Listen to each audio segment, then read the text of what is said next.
Yeah. Let's go. You just gotta go hard. I go the hardest. I bring the pain. Not what you used to. It's all part of the game. Yeah. I just gotta go hard. I just gotta go hard.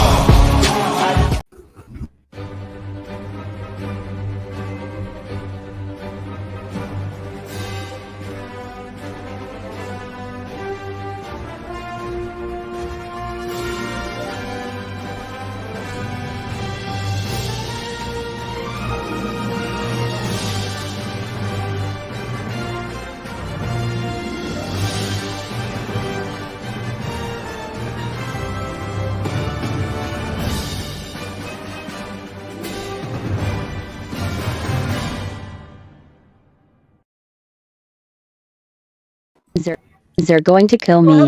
I told them to send me a video holding an object and start nodding. Anything is a dildo when you really put your mind to it. There's no such thing as too large or too sharp. Every time you stop to question yourself, I want you to tell yourself, I can and I will. Exactly, folks. That is right. Right there. That is the right mindset you need to have every day, right? Because you never know. Your best friend can be a fucking Skrull. You know what I'm saying? So you gotta be ready to rock and roll. So that means you gotta, spiky, dumbbell, water bottle action or whatever you gotta do. What you gotta do. But either way, folks, of course, only the MCU'S Bleeding Edge YouTube channel and podcast is the Batman Spotlight. A what the fuck crackhead TikTok video clip. Of course, because it's Bleeding Edge style, baby. Just like the Mad Trivia background that John's rocking, very Bleeding Edge style, baby. Just like you, Cyber, with your Teenage Mutant Ninja Turtles. Anyways, folks, MCU'S Bleeding Edge in the house. What's up? Let's get after it. Secret Invasion episode 2 review. On the guest panel this evening. Side don't matter. I didn't get my fucking poster up in time, so I'm just gonna focus on everybody else. Why are you talking, sir? I'm moderating. You're moderating? You're doing casino. I'm tripping, man. Look at that, folks. You know what? No, I was gonna say that was a purposeful joke. That was not a joke. I was gonna moderate. There you go. Yeah, I was doing good, boss. 2 shows a week. I actually remembered the rotation. See, I wish Cyber did the Mario Casino. You should have left going for like another 10 minutes or whatever, and then cut me off. No. I had it at 5 seconds, but I was being nice. Anyways, folks, thank you once again. MCU Bleeding Edge style. We start out the show, of course. Once again, Mr. Jeff S. True Knowledge, forgetting the rotation as usual, folks, as we're going to be talking about Secret Invasion episode 2 called Promises. Of course, we got a great panel this night. We got Kendra returning. We have Mad Trivia John returning. And we have Mr. Andres from the Mr. Pop Culture Guy. And, of course, we have on the panel as well tonight Mr. True Knowledge himself, who thought he was moderating. But anyways, folks. Holy fuck, that was life-altering. Yes, it is. And so like I said, we're going to be talking about the episode Promises tonight, which is the second episode of Secret Invasion, which is on Disney Plus if you have not checked it out yet. Once again, we finally got the great, amazing Mr. Samuel L. Jackson returning as Nick Fury, of course. And if you tuned in last week, we discussed the first episode, which was an interesting episode. It had a kind of a sucky ending, but a really decent episode. And this one, I think, was a lot better, a way better episode than that first episode. So basically, this episode kind of gives us a background into a little bit what's going on with the series. We start off in 1997, of course, and we get kind of a intro into Gravis, and basically kind of show him like as a kid or a teenager. I'm not too sure how old he's supposed to be, but he's definitely supposed to be younger. But yeah, Gravik is an interesting character so far, and I think that this kind of gave you a little bit of insight into that. But basically, we're giving kind of a little bit of a history of kind of where Gravik maybe where something went wrong and caused him to turn into the Gravik we know in present day. And we get kind of an interesting little intake into that. Nick basically ends up promising that he's going to help the Skrulls. And that there's basically like that group of the Skrulls there, all that kind of took that oath together saying Nick's going to help them. And we get that kind of introduction, which was really fun. And then as, of course, it goes on, we're brought back to present day where we start right off right after Maria Hill's killed. And basically we see Fury being taken away by somebody. Basically, we think that he's being, taken by the government or something. But once they get in the van, all of a sudden we notice, oh, it's Talos. Talos is the one that grabbed him. So, like, phew, we're fine. He's not been actually captured. But then after that, we have a kind of a nice little introduction again to Talos's daughter and to Gravik, and she is there to pick him up in the car and to get him out of there from the bomb site. So, before we move on past that, what were your guys' thoughts on that introduction to the episode? That basically that backstory, kind of that introduction of showing kind of where people are at after the bombing, and just what were your thoughts on that beginning? And if you have any other things you'd like to mention about that beginning, feel free to talk about it. Let's start with you, Andreas. Sure. Yeah, so I think this was a good recap of what we saw last episode, with the bombing.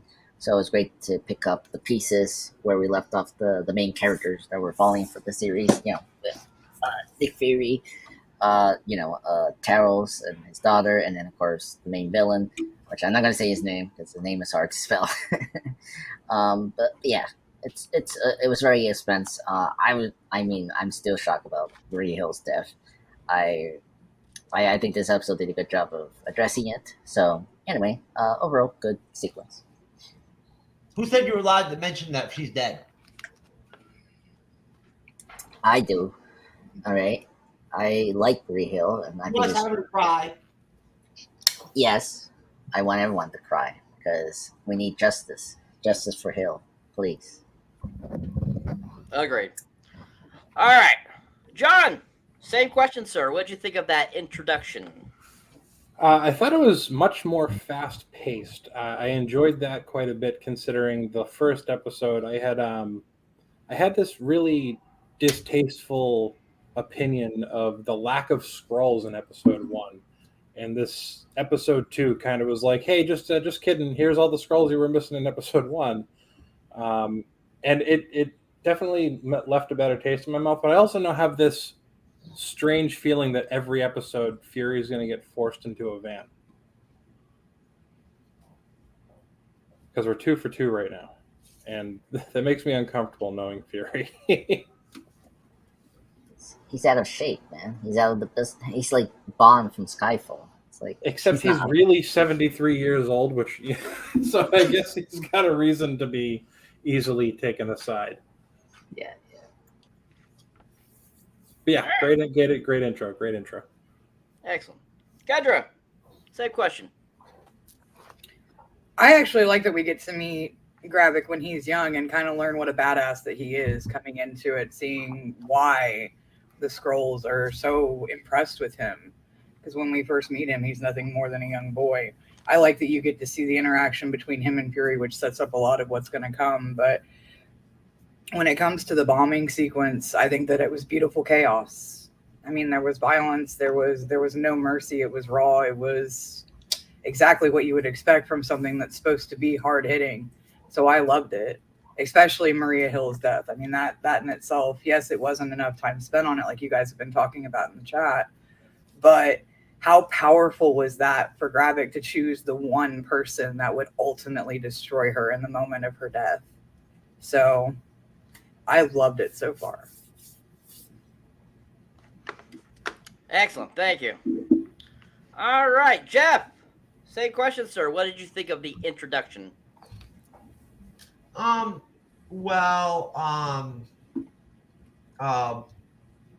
or Ronaldo? Ronaldo Spanish is my name in French. Messi. No. What did I think? I think it was for like everybody already said. It was great. It was fan service, right? They brought back the title cards again, right? Back in phase 1. You know what I'm saying? Like, like they used it for every country, every geographic location. They dropped the title card. I like that. It was in white. I like how the white, looked in front of all the backgrounds. It all worked, right? How they would place it, the sky in the front of a building, whatever. And Kendra, don't misunderstand me. I believe that for the episode itself, right? For the story of the episode and the storyline, how they did the death was great. I'm just saying, for me personally, my bias, right? I would have liked to have seen them delve deeper and like maybe have the mom talk more. But we'll get into that, obviously. Right, I was gonna say we're not there yet. No, and Cyber, I'm sorry. I'm gonna, in the private chat, I'm just gonna dump a couple of my questions from my outline for you. If you want to use any of them, have at it. But I'd have a couple that I threw up together. Honestly, I'm at the point where I'm just wondering who's the Skrull, right? Like every scene, I'm just like, even that one in the beginning, there obviously there's no point. But after that, every time I'm like, okay, is that person a Skrull already? Like, you know what I mean? Like it's already starting for me, right? The conspiracy theory angle is right there, and I really felt like this intro premise just started off and just told you right from jump, hey, guess what? Episode 2 is fucking better than episode 1. Here you go, bro. Have to take that, bitch. You know what I'm saying? Like, maybe you thought episode 1 was boring. Maybe you think this is boring. But this is good storytelling. You know what I'm saying? It's extremely good storytelling. Great writing and great pacing. Great structure, right? It really is. Great structure. Great time with the flashback. Great. They could have done that in the first episode, but they waited. Right? They waited. They waited and they used it better. They serviced the story better, I think. I'd rather see them slowly let out who Gravik is. We don't need all of them in one shot, right? Obviously, we already know from the trailers he's going to become a Super Skrull, right? I mean, like that's where it's going. But I thought that it was a Cyber the contrast we talked about last episode that you mentioned. The broken Fury, the PTSD Fury, versus the normal Fury that we're used to. Fury from original Avengers film, right? Confident as fuck, ballsy as fuck, fight anybody, leader on it to the end of the day. You know what I'm saying? Always smarter than everybody else. Outwits everybody. Thinks ahead of 20 years ahead. He's like the Kevin Feige of Shield or Sword. And I think that that contrast was very, very, very evoked and in display with that flashback. How could it not? That's old Fury, right? When he was like infused with energy and whatnot, right? He discovered aliens fucking existed and shit and whatnot, right? He met Captain Bree. That's life changing, seriously. And then on top of that, he had that conviction back then, like that determination where it was like when he said something, right? That was it. Like to him, it meant you could tell that he didn't think it would be a big deal for him to find a planet. Like you work with, what did he say? If you stick with me, I'll find you a planet. Right? And it was just really well done. And you could have written it better for him and for Gravik. And again, it brings you that contrast because then you get into the episode and you get again broken through. All right, thank you. All right, so yeah, I mean, I think that for one thing, this beginning definitely was a really good, solid start to the episode. It gave us quite a bit of information that kind of helps gravitate to give you a better idea of Gravik, like I said before. And I think that, just like Kendra said, I think that it was nice to see Gravik beforehand, get that idea of why he turned the way he did, to kind of give you that start. So I think that's a very positive point that they're doing that and going back and giving that kind of that, background. And I think it is funny that they showed Captain Marvel footage before the episode too, showing him dealing with, becoming familiar with Talos and the other Skrulls and stuff like that from what he finds out in Captain Marvel and stuff like that. So I think that's funny they keep going back to that because they're most definitely, probably kind of trying to get the word out there to go see the Marvels when it comes out in November. So, it's definitely they're trying to tie that all in. All right, so basically after that's when we get Talos and Fury on the train. And on the train, basically, they have a conversation, and Talos tells Fury that while he was away, the rest of the Skrulls made their way to Earth. And that, because they had no other place to go because of the Kree, being basically destroying most of them, this was their last place of kind of like hiding and to get redemption a little bit. And so basically Fury finds this out and he becomes frustrated or upset about it. And, basically kind of goes into a little bit of a frantic, state of, blaming Talos for doing that and kind of them leaving kind of on bad terms a little bit. And Talos ends up leaving the train at a stop after they have this conversation. So after that train sequence, which I thought it was funny that Talos kept turning into the blonde gal. I think that was funny. I thought that was a good change of pace for the look of Talos, versus his other skin. So I thought that was funny that he kept popping up as that woman, which was funny. Basically after that, that's when we basically end up going to Maria Hill's body being flown back to the United States. We go to this giant airport. We see her, a coffin and everything has a flag on it. We meet Maria Hill's mother, and she's grieving. And Fury pops up eventually at this procession, and she basically asks, Fury, what happened? And at first, Fury basically is given the same kind of treatment like pretty much everyone else always does. Says, something happened bad, and this is what the result is. And she's like, basically starts, saying, I'm sick and tired of hearing these, these like little trying to be nice things, but I want to know the truth. And so Fury basically, spouts out that, Maria was trying to help me, and she ended up getting, in the fire way and ended up getting killed. And then she's like, oh, so you're the one I should be blaming for all this. And, he shows kind of like that guilt and kind of that feel on her face and everything to make him feel guilty. And then, of course, she's like, well, you better find this out, Fury, so that her death isn't in vain, because she did believe in you and she believed in, America and, doing the right thing and stuff like that. So I thought that was a very powerful, kind of little intro scene there for the mother, and kind of a nice little send-off to Maria Hill, too, as well. So before we move past that, let's talk about those two scenes. The mother scene and that train sequence where Fury finds out that all the Skrulls are on Earth. What were you guys' thoughts on that? Were you surprised all the Skrulls were on Earth? What did you take from that conversation? What did you take from the mother conversation with Fury? What was your thoughts on those two sequences? And do you feel that they really applied well to the actual episode itself? This time we'll start with you, John.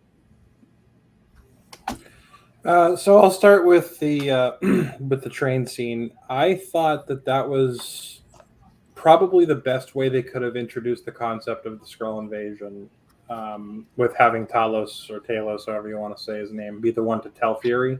Because I feel like if it was anybody else, it would have caused him to spin out of control a lot more aggressively. And it certainly would have affected him in a much different way than if it was someone that he trusted or versus someone that he didn't trust.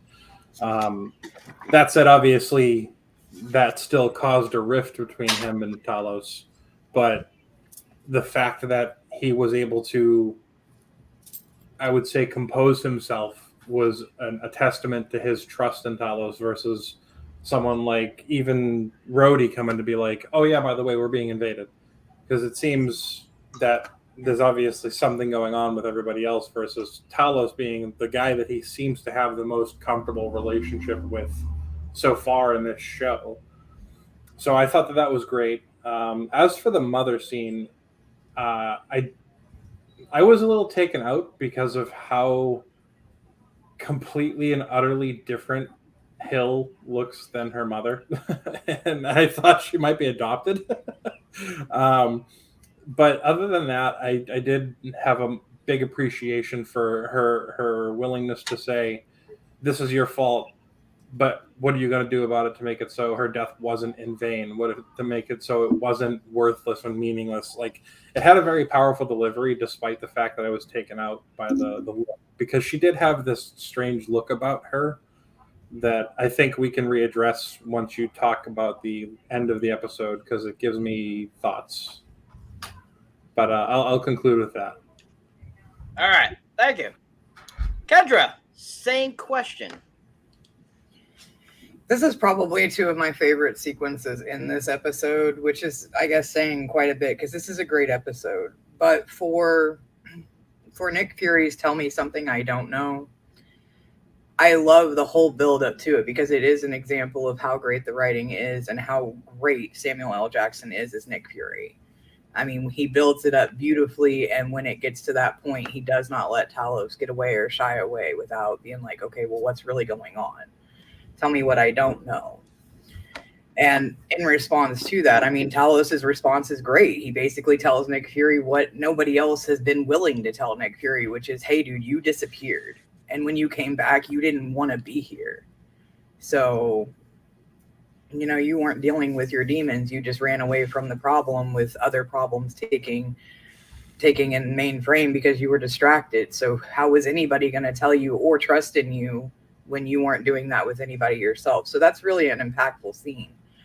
When it comes to Maria's mom, when it comes to Elizabeth, I absolutely adored the "don't give me platitudes, tell me the truth," because that's something that we see as a trope in so many shows. Oh, we can't tell you what happened, it's secret, or if I tell you I have to kill you. Dude, that's her kid. Like, as a mom, I would be devastated, but I would at least want to know what happened. Like, she points out to one specific soldier and she's like, this guy won't even tell me where she died. Could you imagine not even knowing, you know, why your kid died, but not even where? Like, that would be devastating, especially given why Maria is so important because of all of the accolades that she has, how important she is in her job title.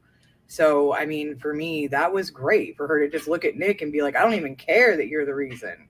Make it worth my while. Be honest with me. Be truthful. This was beautiful writing. So that's how I feel about those two. And I'm sorry, Kendra, but they're gonna bring something. He'll say there'll be something else later on. He'll say something. There'll be some profound shit where he'll really fucking like, you know. You know what I mean? He's holding it in right now. Right. Okay. Awesome. Thank you. Andres, your thoughts there. Yep. I agree with the panel here. These two scenes specifically are probably the best of the episodes, really. I just think the writing, but also the performance of our cast is like spot on. I mean, I really I think this made me appreciate more Captain Marvel as a film.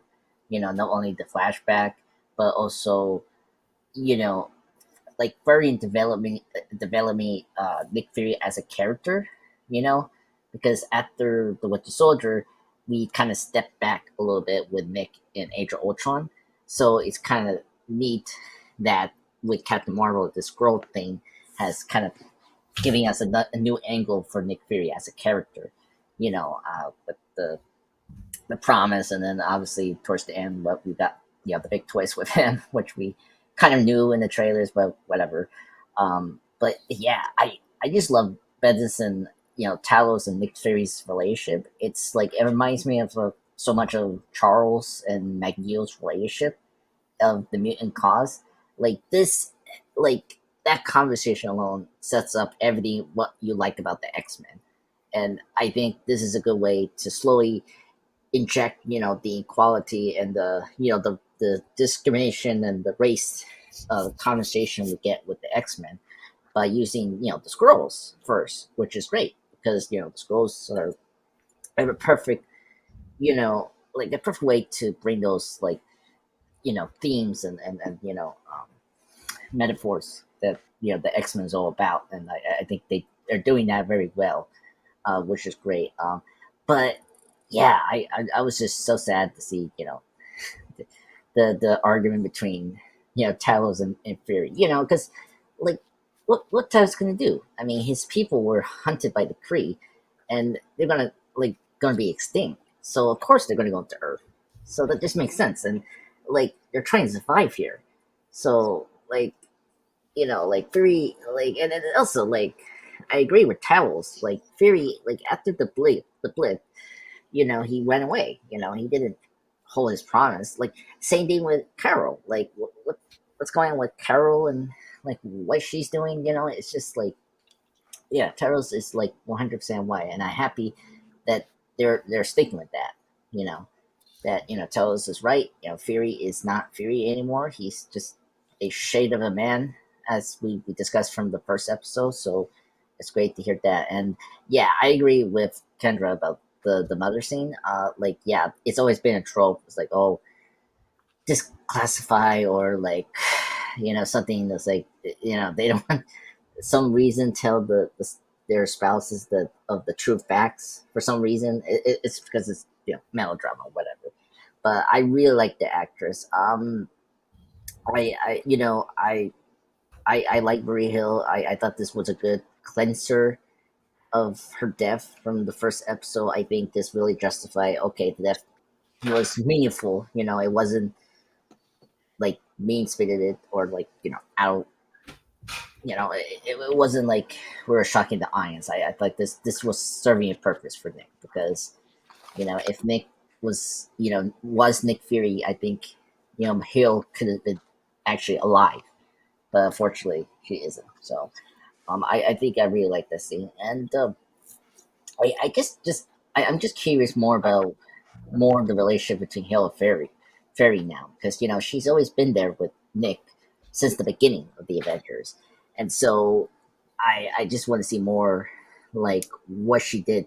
I mean, she helped the Hydra thing, and she helped the Sokovia attack and all that. So yeah, but so I really like these two sequences, and I just wish the episode was kind of consistent with this. But anyway, good two sequence. I like it. Excellent. Jeff, your thoughts, sir, on those two scenes? Oh, Andres also Maria worked for Tony. Remember? Oh yes, I forgot about that. Yeah. She worked for Tony. Yeah. I'm not sure what her role was at that point, to be honest with you, but she worked for Tony. Secretary. She was a defense, second command for Tony for the Avengers. They never really explained that whole dichotomy. What was even at this point? You have to read it up to understand. No. Either way, I don't want to get astray. Basically, I think everybody already made really good points. And I want to thank everybody for being on the panel and being on the show. Even myself, I'm glad to be on the panel with all of you, even though I'm fanboying out. But yeah, no, I felt I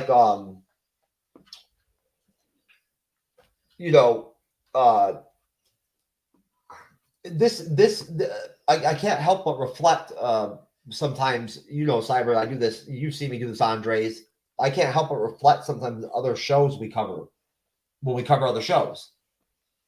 Fury's speeches in this episode reminded me of Andor a little bit, right? He had poignant moments where he delivered Fury-style speeches, right? And I could not help but highlight them. You keep your word, I'll keep mine. The title of the episode is Promises, right? And I think that's very poignant. It really is throughout the span of the episode. It's very poignant. The woman, whoever that is, the actress, I'm sure I could find her in 2 seconds, that played Maria's mom, did a great job in her scene. Short, but really good, really powerful. It can't be easy to just jump right in like that, right? With no real dialogue or no build up, and have to walk right in and be authentically emotional and damaged and pissed and mad, right? Frustrated, and 17 other different things when people don't even tell you how your own child died or where, or why. That's gotta piss you off. Right. Basically, I guess, I'm really enjoying, the independent scenes that they're displaying. I don't know how if they're gonna keep this going. I believe they will, where they're pairing Fury with specific characters for one-on-one conversations, different lengths, right? I believe that that's a part of their building blocks. It's a part of the pieces that they're going to put together to build him up, right? Each individual person, each interaction, each conversation, whether it's Hill, the short one, the mom, Talos, multiple times, there's a reason for all of it. There's a contrast there too, right? Each individual conversation and dialogue, there's a major contrast in how Fury talks to them, the rapport, the atmosphere, the warmth, the lack of it, right? And what am I getting long winded as fuck? Am I getting going Andre style, y'all? But anyways, no, sorry, Andres, my bad. But no, I thought that the Talos scenes are great. I think they're great. I was sad that they had Talos break off on his own right there. But I guess that's makes sense, right?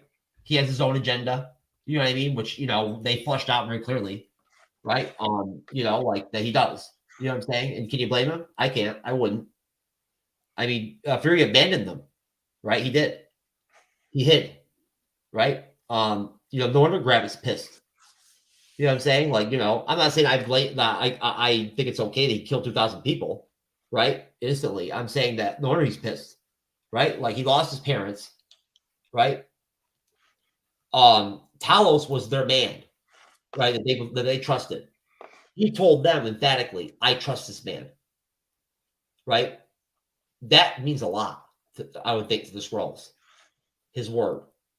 So, I mean, look, he brought millions of them to Earth. He just told them to come when they came. Right? So, now, what I thought was intriguing was like, okay, we've heard in Captain Marvel and in this now that there's been like literal wars in the past, or we've been warring with the Skrulls for centuries or whatever, whatnot. Haven't we heard that? Or were they talking about the Kree and the Skrulls? The Kree and Skrulls. Okay, they weren't talking about us. No, okay. No. Okay, but we got dragged into it. Yes, of course. All right. So no, it's interesting. Again, I find it poignant, and I think it is a key part of the story, and it's a key part of the building up, and the bringing us back to maybe not. I don't think we're ever going to get old Fury back, right? You don't come back to that. I think we're going to get a new version of Fury eventually, right? That's going to be built now for the real world in real time to resemble the new Avengers team, right? And he'll be back for that too. I believe it. I'll give about $100 on it right now. They'll bring him in to build the new Avengers team. He'll do it. So he'll reassemble it. He will. You watch Kendra. You'll see it. That guy's going to actually is 117 years old. He's like a Skrull. Right? Might be a Skrull. Anyways. But no, I mean, and we didn't go as far as the Rhodey scene, right, Cyber? Nope. Oh. All right, that's it. That's all I got. All right. Excellent. Thank you all. All right. So, after we move on from those two incredible scenes, that's when we come upon Gravik meeting up with a group of other Skrulls in a little kind of like meeting room, as you want to call it. And there we are several of the Skrulls, and they happen to all be the same Skrulls we were introduced to at the beginning of the episode. These are all the same people that were there when Fury said that he will do everything in his power to help them with their transition to Earth. And so they all are there, and basically Gravik makes the conversation that, we need a general. We don't have a general anymore because Talos is not general anymore, and we need somebody to lead us to war, basically. And basically kind of the whole concept there is they want to create a war. They want to kind of create a World War III kind of deal. So that they can basically take over the Earth, make it their new home since they lost theirs. And so they all are basically kind of going back and forth talking about that, and, whether or not they agree that Gravik should be the new general and stuff like that. And of course, several stand up and agree that Gravik should be. There's one lone Skrull that doesn't agree with it. She doesn't agree that they should go to war and all that kind of stuff. And she ends up leaving the room. And we see her walking away, and as she goes by Gaia, played by Emilia Clarke, leaving after they have agreed that Gravik is the new general. And so after basically that happens, that is when he's been appointed and all the stuff, and that's when we get our roadie scene. So basically after that, basically we end up seeing that other Skrull. She ends up contacting Fury, tells Talos. She ends up talking to Talos and letting him know what's going on, because it seems like they still have some sort of communication going. Maybe they're still kind of working together. And she basically tells him, what's going on, and that, he tells her, make a meeting for me with Gravik so I could talk to him, so I could figure this out. And just say that it's about my daughter, that I want to meet to talk about my daughter. And that's when we come across Rhodey's finally.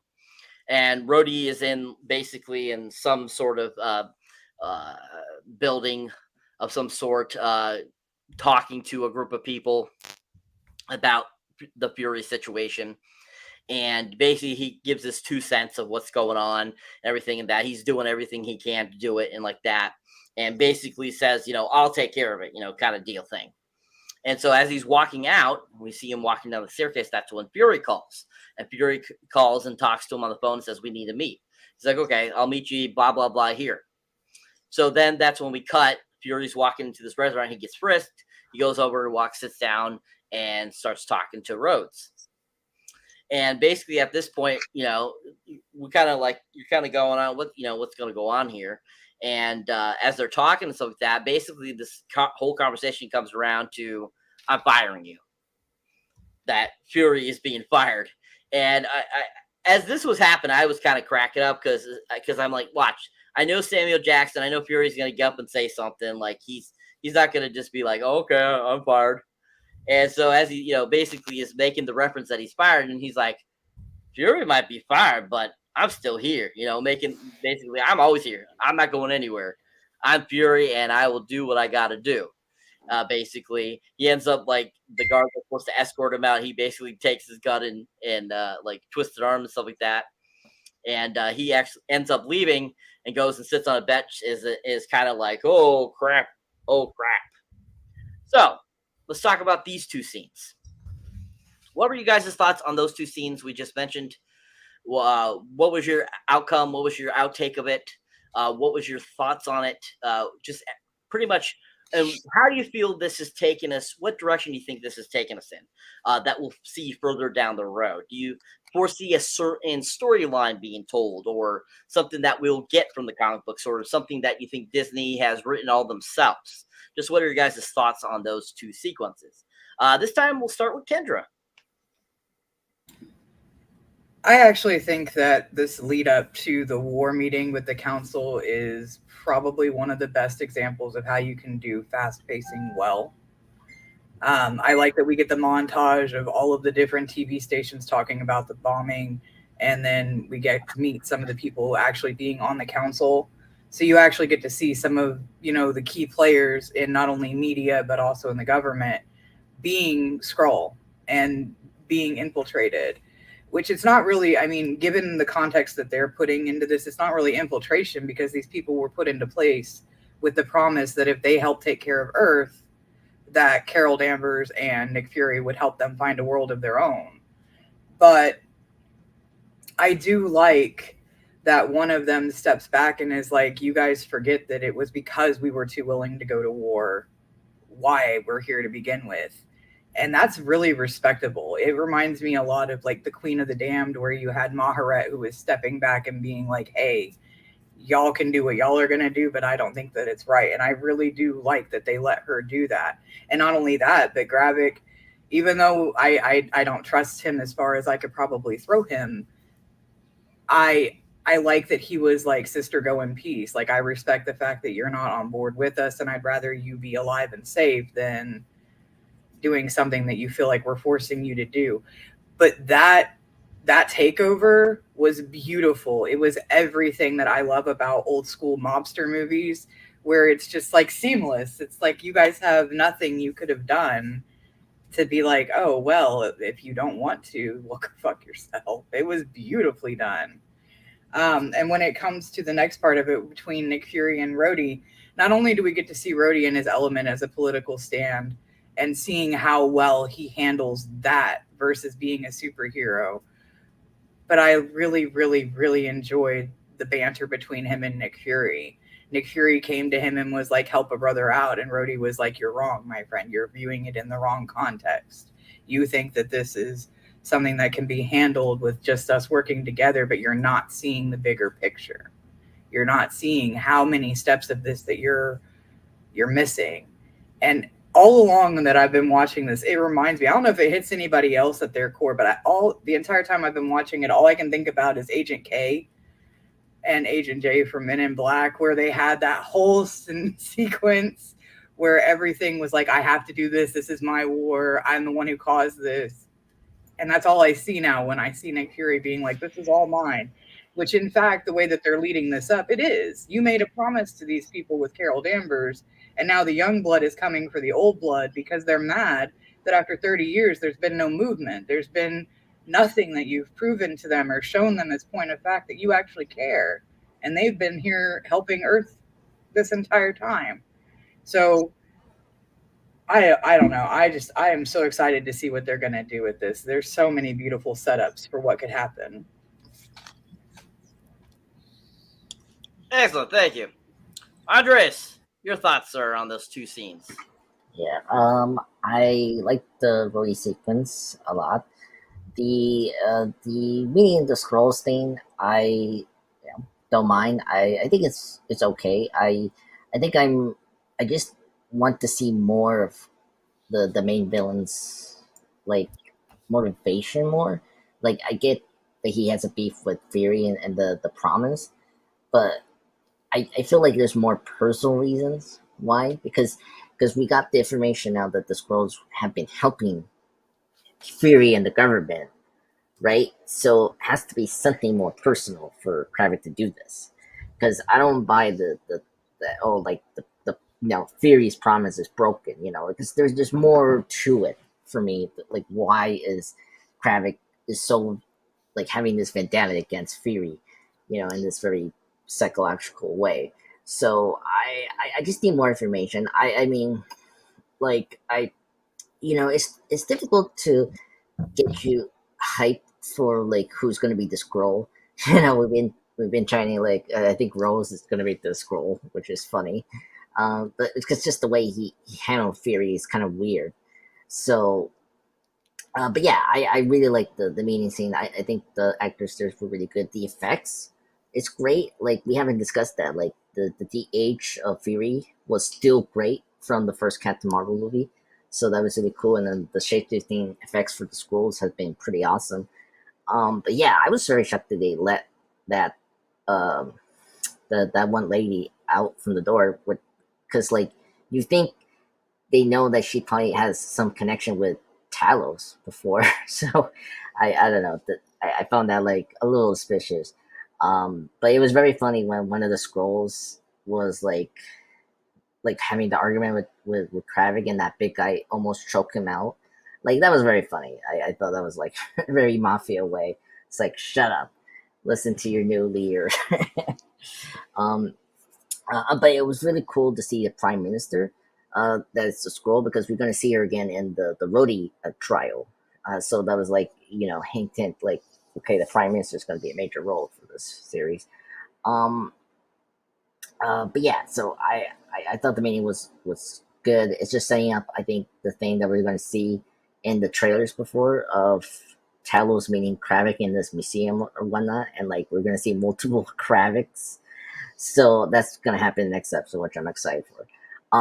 But Rhodey is very fascinating. Like, you got these two men talking to each other. They're both military man in the government. Obviously, no, you know, military. Fury's a spook. Fury's a spook. Rhodes is pure military. Pure Mm. military. Fury's a spook. Okay, well, I mean, is there a difference for spy and military man? Fury was military back in the days when he was young.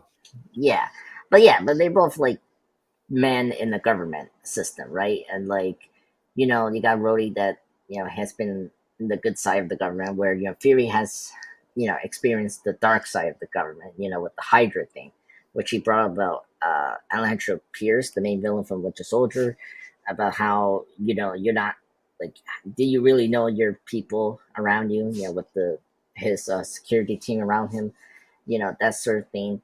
I just have a hunch that Rhodey's is a Skrull, right? Because like how, like your friend from the Avengers, Captain America, dealt with that. Like and Tony, like helped get rid of the Hydra thing in Age of Ultron, right? Like, so I'm very suspicious that Rhodey could be a Skrull.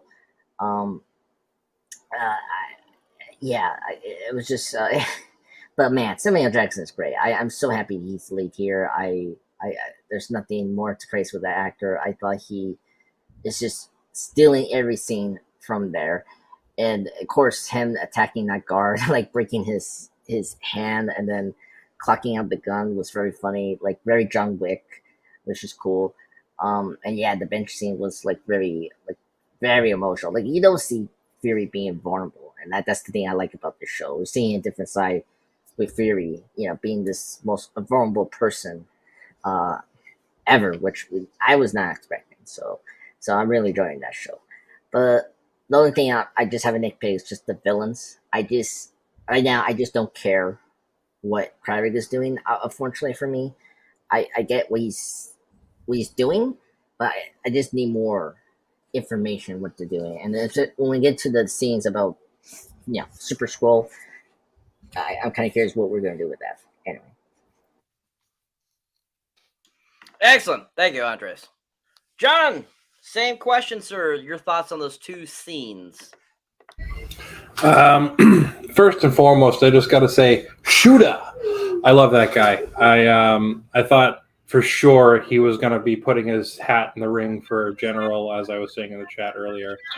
That guy is, I can't tell you his real name right now, but I've loved him since Happy Gilmore, and seeing him in this show was like a super throwback, like nostalgia trip for me. Christopher McDonald is his name. Yes, and he is absolutely fantastic. Jeff, you're killing me. Don't say anything. I'm embarrassed. Don't say anything. It's okay. I turned the fucking volume down. I don't know how to fucking rang. It's all right. But yeah, I honestly thought he was going to be throwing his hat in the ring. I thought he was going to be the guy that they tried to was going to be like, I want to be the general. I should be the general. I'm the guy. Like, he's such a big name and such a big character. Like, he kind of almost immediately exudes that presence alone just when you see his face. So when Gravik was like, I'm the man, you's a bitch, he was like, yeah, I guess I'm a bitch. I was kind of shocked. I was really genuinely shocked because I didn't think they were going to just fold like that, much less did I think all but one was going to fold. I did once she said that she was going to walk away and they were going to let her. I expected that when she said she was not going to be in, because I kind of have the suspicion that the Skrulls are not. They're not going to go after their own kind. They already know that they have a limited capacity for their kind as it is. They don't want to start a civil war within themselves for the sake of difference in opinion. So I expected her to be able to walk away. As far as the scene with Rhodey, I immediately and without question in this show was not to be convinced that he is not a Skrull. He, in my mind, is unquestionably, undeniably a Skrull, as well as the president. And I have, based on information that I know about forthcoming projects, I have my reasons to think that. But I don't want to go into saying what I'm thinking because I know some people are kind of against the idea of spoilers. So I just knowing what I know, I would suspect that Rhodey is definitely a Skrull. President's definitely a Skrull, and he's playing it off very well, like he's not. But they the way they were going back and forth, like the brother this, the brother that, help a brother out. Like he was really bouncing off of Fury in such a way that you can't possibly think he is a Skrull. But I don't believe for a second that he's not a Skrull. But it shows just how deep they're willing to go. That if I'm right and he is a Skrull, it shows just how deep they're willing to go in terms of being the person they're portraying just for the sake of being able to blend properly. And that totally fits with the storyline of the comic books. But as far as you guys, I forget which one of you said it earlier, but matching up to the comics, I am 100% on board with the fact that they don't go with the comic storyline because that means we don't know what to expect.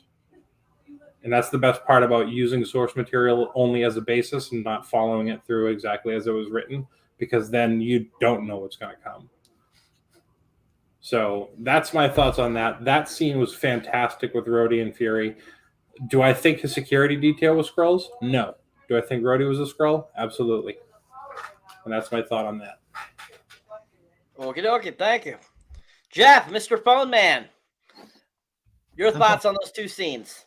I swear to God, I'm telling you, this must be some kind of Skrull conspiracy or some shit. I've got the do not disturb on and everything and whatnot, everything is still rang through it. Tell you, man. You also thought you were moderating tonight, so yeah, and then hey, I might be Gravik's father. I may be. We'll have to see. The paternity tests are got to go on. You have to happen, everything and whatnot. We'll have to see what happens. But please don't be his father. Please don't be. Anyways, no, I'm not a Skrull. No, no, I'm actually human, unfortunately. But no, honestly, I don't think Rhodes is a Skrull. I don't. He could be though. I don't know. The only person I know for sure is not a Skrull is Fury and Farnsworth. You know what I'm saying? That's the MI6 chief. Other than that, right? Like Cyber said, they'll kill each other, the Skrulls, but they're not going to torture each other, right? You see Gravik. There is a old-fashioned sense of like sort of honor amongst them. He sees human beings as diseased, as like unethical, right? Unkept. You know what I mean? Like, impulsive, like animals, right? And which I like John said, I like what they did with this. I like how they converted this over from the comics. They did a great job. I really do. If this is how it's going to unfold from here, if episode 2 is any indication of the flow of what we're going to get from episode to episode, I don't think there'll be a filler episode. The next 4 in a row will just be fucking dope. Straight up. Right? I'll bet some of Andre's money on that shit. No. It's going to be a filler. I'll bet Andre's next fucking contribution will be 37 minutes long. There you go. Never. It'll be 10 minutes. But no, Rhodes is probably a Skrull. Yes, he mentioned the Avengers on purpose to fucking try to bring in anybody he could bring in to take over from other Skrulls. So they've already infiltrated so much. They only showed us the taste with the council.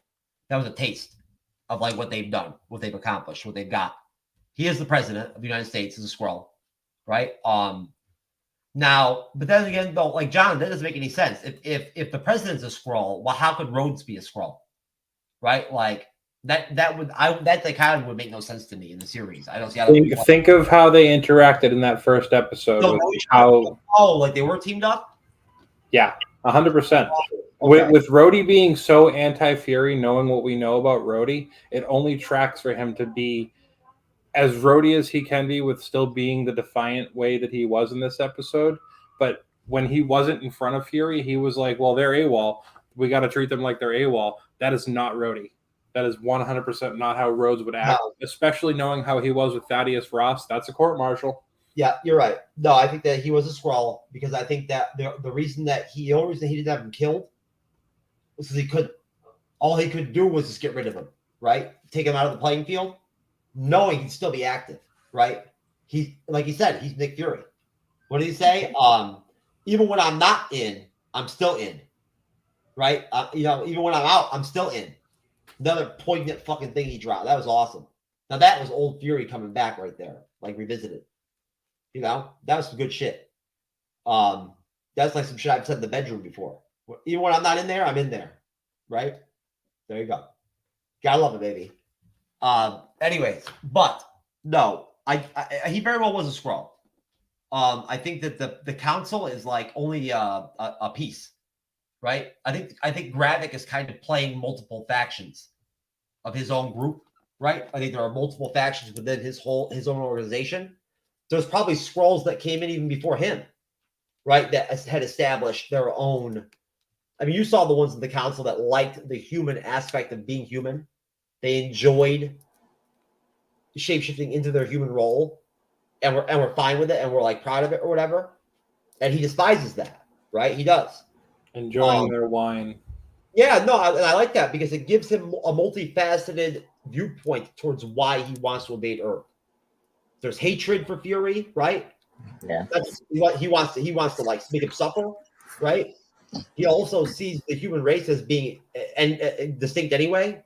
We're just going to destroy ourselves anyway. So like, why waste a planet on us, right? Give it to the Skrulls, they should have it. And he blames, even though it's weird, like it doesn't make any sense. He blames, I think, Fury for his parents' death. He does, right? In some way. I think more Talos. Talos. Well, yeah, there you go. What did Talos say? I trust this man. Yeah, right? That's true. Well, and Captain Marvel, you think about it, all three of them are like the blame. So well, I mean, when Gravik saw Carol's short hair, he really didn't. Yeah, he wasn't very impressed. So, but no, but the Mohawk didn't do it for him. He was like, let's be honest, she ain't that great. Nah, he's like, you're demoted, Captain. Nathan Marvel. Yeah. We need a new name for you. But Basic Marvel. Oh, that's a good one. Basic Marvel. I like Captain Bree personally, but that's just me. I love the ring of it. But no, basically, I think that Gravik. We'll see what happens, but this is just speculation. I think Gravik has been playing like honestly. Kendra, did you understand what I meant with the mob vibe? I feel like you maybe detected it, right? The hit at the end, right? Like the council, right? There was a lot of like old school mafia vibes. Dark Knight. Right? Yes, it's thrown in there. There's a lot of tropes in this series, a lot of tropes. And Feige lied to us. He did. He told us this is going to be a vehicle for Mendelsohn and for Fury. That's what the series is for. It's not. This series is going to center around Fury. Fury is the major character. He's the center. He is the most important character of the series. Well, we're only 1/3 through the series. We could still have 2 episodes completely focused on those. You're right. We could. I could be wrong. But I mean, and you know what? But at the same time, though, I feel like Fury's redemption story is more powerful than anything else in the series that I've noticed so far. Right? Although Gravik also does a lot for me. I like him as a villain. I do. Right? He's growing on me. He's getting better and better. I like the piece. I like how they're only giving them bits and pieces. But I do flat out think that if that Skrull Rhodey could have done it, he would have killed Fury right there. Now, would Fury been killed? No, he would not. He would have not been killed. He's too nasty. He probably had 3 guns on him. But either way, I mean, and in a way, looking back at it now, I kind of like the fact that Talos is not on his own now. That be divided and then they come back together. Like I was saying, I just thought that one thing we don't see all the way through the episode, especially at this point, we get none of his daughter, Talos' daughter, Gaia. She has no impact on the episode at all. I'm not really sure what her whole function is or what even her deal is. I mean, she's the other protagonist where she's thinking she's in the right side. In this case, the Skrulls taking over Earth, but later in the series, she will discover that what Gravik is doing is wrong. we see her spying, like she's doing things for her father still, spying on But Crabbe and what to do. we don't know that though. For all we know, she could have her own agenda. Maybe. Yeah, maybe, but it's not like it doesn't seem like that with her. Like for her, she was in like this one direction, but then when she meets her father again, because we know in the first episode, it's been a while she had talked to the dad, and she didn't know that her mom died. That's the thing, Right. So, But she's got to be delicate though at new Swallows or whatever, whatnot, because like Gravity don't fuck around, right? We know that. He don't play. Yeah, He's very intuitive. He senses disloyalty. He senses things. He seems to know, has a good view of who we can trust, who we can't. Right. And he's got his eye on people. That actor, how do you pronounce his name? Ben-Adir. Ben-Adir. King's Ben-Adir. Does a Yes. great job with him, displaying him actually reading people in scenes. Yes. Right? Reading people's faces and whatnot, staring at them, right? And kind of like evaluating them. You can see him quizzically, but like intently at times looking at people to kind of just quickly kind of get a grasp on them. Right? And he seems to make his mind up very quickly, like very concisely when he decides, makes his decisions. He's a very good leader, I believe. Right? He's a rebel, basically, rebel faction. But no, I love seeing Rhodes. I want to believe that like Rhodes is going to have a role or a part in other stuff that's going to happen before Armor Wars. They're going to put him in maybe in Captain America 4 too, right? He's in Captain America 4. Yeah, no, because they're probably going to unleash. They're going to give us the baseline of the new Avengers team in that film, I think, right? Along with Thunderbolt. So we'll see Rhodey. Yeah. I hope. Did they already announce he's going to be in Captain America 4? Yeah, he's in it. Yep. Yeah. Yeah. I wouldn't be surprised if he's going to be in other stuff too. Well, I mean, he's in 4, but also Armor Wars, and that's it. So we don't know. I'm sure he's going to be in the Thunderbolts too. Oh, yeah, I was going to say, when's Armor Wars that's going to come out? In 2029? No, I think it's next year, isn't it? We'll see, man. Yes, next November. Is it this November? Yeah. No?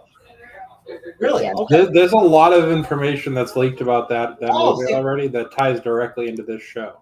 I didn't realize they'd already finished the script and everything and whatnot for that already. I didn't know that. Oh yeah. They I think they started. No, they were supposed to start filming like right around now, and then the writers' strike actually postponed it.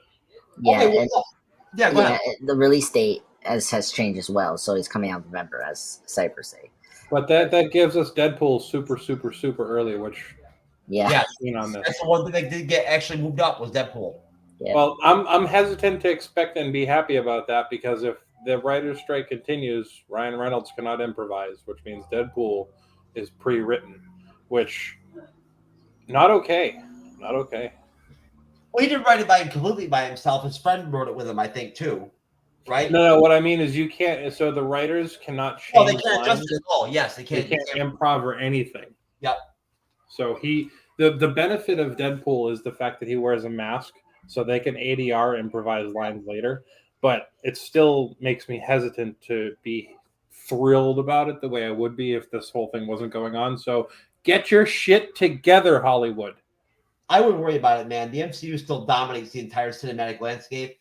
And dude, I'm telling you right now, Deadpool 3 is going to be fucking massive. And if there's any questions to that, see The Flash. I'm telling you right now, it's going to be massive. You're going to see all the X-Men Fox characters are going to end up in that bitch. Yeah. Deadpool kills the Fox universe is my hopes and dreams. There you go. And you can't go wrong with Wolverine, baby. No, anyways, to stay on point, no. I love the way this unfolded. And now, Cyber, if I understand correctly, are we beyond the council? That's the last one we were talking about. That's the scene we were talking about. Council? Now, to Kendra's point, I do like to see the disagreement between the council. I like to see that they're not unified. You're now officially the 30-minute countdown master now. Thank you, sir. You gave Andre his 30-minute monologue, so we're good. Hey, look, listen. For the first time ever, No, you look fanboy. Make your point. in the history of like forgetting who the fuck is moderating the show, I actually was really fucking jacked to moderate when I was wrong. Right? Like I was fucking jacked. I was ready to rock and roll. I got a great outline and everything and whatnot. I got highlighted questions and shit and everything and whatnot. They're tailored people and stuff and whatnot. Crazy shit. Yeah, crack kills. That's right. Hey, baby. That's right. Always, I can't without crack is like my creative energy. You know what I'm saying? It's just short though, unfortunately. Short high. But either way though, no, I thought that I love the mob vibe to it. I did. I love that angle. I love that trope. I love the way they spaced the scenes out in this episode so well, right? Great separation. Great in and out of the scenes, right? Like everything very crisp, very Band-Aid-ish in terms of like how clean they sound and like how tight the shit is, right? How efficient. And the casting is excellent, right? It really is. I'm sorry, but the Coleman woman that plays the Fallsworth character, I love her, man. As far as I'm concerned, she's a keeper. Feige, put her on the payroll, motherfucker. What's up? Let's do it. All right, we could use her. I mean, come on now. I like her, man. She's nasty. But the council was cool. What were they going to make Gravik War Chief? That's what they made him. Yeah, Chief? general. General. Yeah, so I mean, it's pretty intense. They're going to go to war. That's pretty much all I'm going to say. Like that's fucking intense. Straight up war. There you go. And it ties into Fury, right? It mirrors my war. He wants a war. Gravik wants a war. Excellent. Thank you. And thank you for that wonderful monologue. It was so 36 minutes and 47 seconds. No, more like He was practically Syndrome from The Incredibles just now. Oh. I'm just trying to make Andre feel better. Yeah, by stepping on his toes? He was fine. He was fine. There's a new Andreas in town. Yes, there is. His name is Jeff S. TrueKnowledge. Anyways, so people, as we get back to the episode here, after our wonderful monologues, so after that sequence, we had some great time there, people. Great time. All right, so hello, phone. It's the fucking term. It's what it is. It's Chat GDP, baby. It's Judgment Day. There you go. That's what it is. Judgment Day.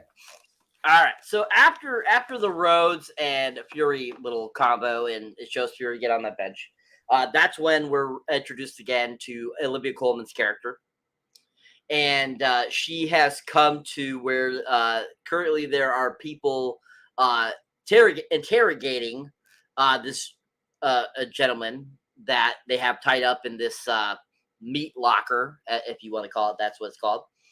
And basically, they're trying to get answers out of him, and they're having no success by beating him up. So Olivia Colman comes in and says, basically, I'll take care of this. I'll get him to talk. And I'm very persuasive. She mentions in the sequence, and basically, says, I'll take it from here. So everyone leaves, and she's left inside with the guy, and she starts off, I'm going to get the answers out of you. And the guy's like, I'm going to break through the chains and kill you. And she's like, I think that's going to be harder than you think. And she's like, I'm very persuasive, and I'll show you. And she goes right over and cuts his freaking finger off, which was so awesome. And of course, as she is holding the finger, it turns green like a Skrull. So now we know this guy's a Skrull. And so after the knife cutting of the finger, or prune shears that she had, it pops back in between scenes there, and she's it briefly shows another little scene, and then it goes back to Olivia Colman again as she's interrogating the guy, and she basically ends up injecting him with some sort of serum of some sort. Basically, I don't know if it's a higher dose, of a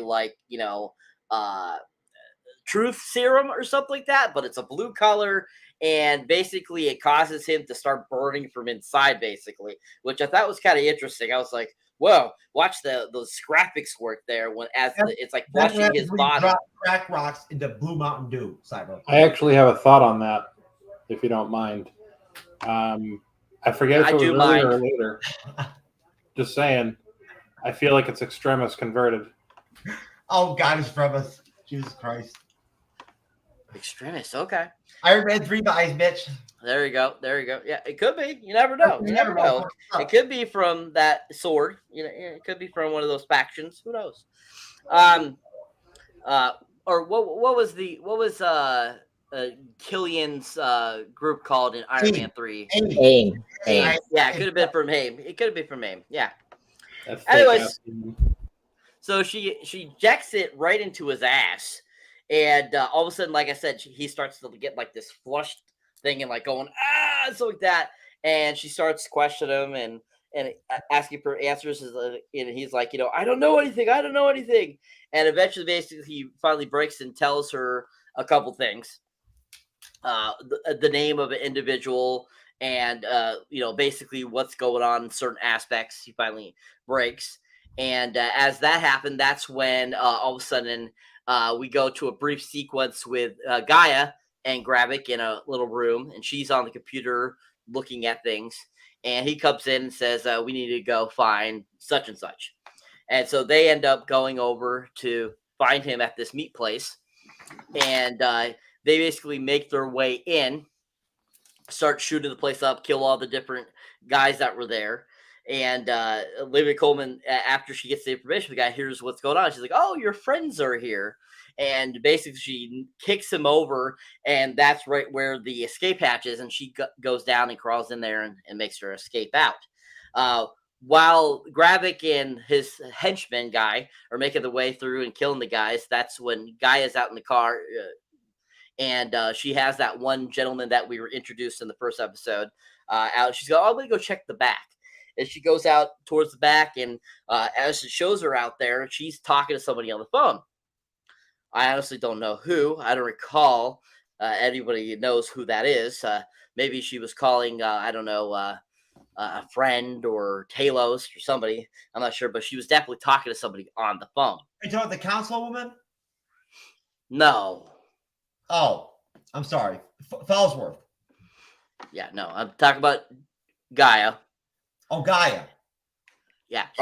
I feel like she was just calling the police to raid their their safe house. Right, safe house. Yeah. Okay. That's what she was doing when I rewatched it the second time. Gotcha. All right, so she makes that little call, and then it makes its way back in and shows Gravik and his number one henchman guy killing the guys. They have a really good action sequence there, which I really enjoyed. It was very exciting. And eventually they get the door open. They blow it off with like some bombs. And they get in there and they grab the guy and bring him out. And Gravik, of course, asks him, "Did you tell him anything?" He's like, "No, I lied my ass off. He's like, "Okay." And they end up leaving. And then they make their way. They're making their way back. And in the car, they stop for some reason in the middle of the forest. And the one head henchman guy leads the captive guy out and into the forest and shoots him. And I'm thinking to myself, as I'm watching this, I'm like, then why did you go save him just to shoot him? That just seems stupid and a waste of bullets and a waste of your time. Like, this is just stupid. Why the hell did you even do this? So that was the process I was thinking through my head. I was like, what the hell? This is kind of weird. Anyway, so they shoot him, and he gets back in the car. We see Gaia's face as he's been shot, and she's got her eyes closed and doesn't like what just happened. And then basically after that, that's when all of a sudden we get back to Fury. We see him making his way towards the house and to go into it. We briefly see a Skrull at the kitchen cutting some food and stuff like that. And then as Fury makes his way inside, all of a sudden it's this young lady, this woman that is in his house, or in this house of some sort, whatever house this is. And she comes up and she's like, you know what you got to do? And he does what she says, and then he kisses her. And that's how the episode ends. It's like, whoa, what just happened there at the end? Holy shit. But anyways, so as we conclude this episode, what are your thoughts on the conclusion of this episode? What did you think? What did you like? What did you think about these things? What do you think about the lady at the end of the episode that Fury looks like is in love with, and who happens to be a Skrull? And that, once again, bringing into my thoughts that I feel there's a Skrull son or child out there with Fury's name in it. Just saying. And what is everyone's thoughts on the conclusion of this episode? Let's see. Who should we start with? You know what? We're going to start with Andreas. Go ahead. Have your 32.4 minute monologue, please. I'll give it 25. I'll try to do that. Okay. All right. First off, great twist. Marriage. Okay, makes sense. I mean, we saw that from the beginning when we saw the 1997 flashback. So that lady there, so it was obviously it was going to be love for first sight with Skrull. So, but yeah, so I was not surprised. I mean, Nick has kids in the comics. I mean, this is how we brought in the. I don't want to be racist or anything like that, but this is how we brought the black version of Nick Fury in the main continuity, because the MCU was getting popular. So that's how they did it, but differently. I don't know how they did it in the comics. So this would be a way to maybe replace Samuel Jackson in the future. That he has a son and it's a Skrull. Okay, that makes sense. But yeah, so I'm very intrigued. I hope next episode we explore this. I really like the music choice that was playing in the background. So that was really cool. That give you this like 70s, like spy, like James Bond kind of thriller to it, which is kind of cool. Yeah. So can I rate my episode here, or I do Cyber? I'm done. That's my 25-minute montage. Holy crap! Are you feeling okay, sir? Do we need to get you a medic? Do we need to get you a medic, sir? No, I'm done. I don't do no more over monologuing. Oh, really? Oh, yeah. You say that now. Yeah. But yeah, so overall, I like this episode. It was great. It was fun. Better than the first episode. That's all I have to say. Awesome. Thank you, sir. Mr. John, your thoughts the end of this episode? I do not think Fury knows his wife is a Skrull. I think that he is completely and utterly unaware of the fact. And I think that we're going to find out that his wife was either taken hostage so they could spy on him, a la the comics, or maybe she's dead. And it was done to ruin him entirely, which is also entirely possible, though knowing that this isn't his end, because we know that he's going to be continuing on with the Marvels. I suspect that we won't see that secondary outcome. But I do think that it was a very cool twist to see that he's married, because that's the first time we've seen any mention of him in any kind of relationship with anybody besides Coulson and Hill, which was cool because they were obviously platonic, but they were still close. Like, you could tell that he cared a lot for Coulson and he cared a lot for Hill. But this is the first person that we see in his world in 14 years or 15 years of maybe even 16 years now, however long it's been, of MCU stuff, that Nick Fury, the solid foundation, has someone that he leans on. And to me, like I said, it goes back to my point. I think she's a Skrull because that exploits his weakness. And that's what the Skrulls want to do after his promise has been broken. That said, I think this episode is fantastic, and it definitely leads me to believe that we are looking at a repeat of WandaVision and Loki in the sense that we are going to have top-tier television delivered this season from Marvel. Excellent. Thank you, sir. All right. You know, I feel like throwing to Jeff right now and getting his interesting thoughts out of the way here. I have been at the end of the panel every fucking time I've been in the panel for every show for fucking 2 years straight. Now you're going to have me not be in the end? Yep. I am. I'm gonna twist it up, sir. Come on now, man. How you gonna change the game on me like that, dude? Yes, because he monologues now. Because it's fun. This is what. I mean, you're gonna do that shit to Andres all you want, but don't do it to me, man.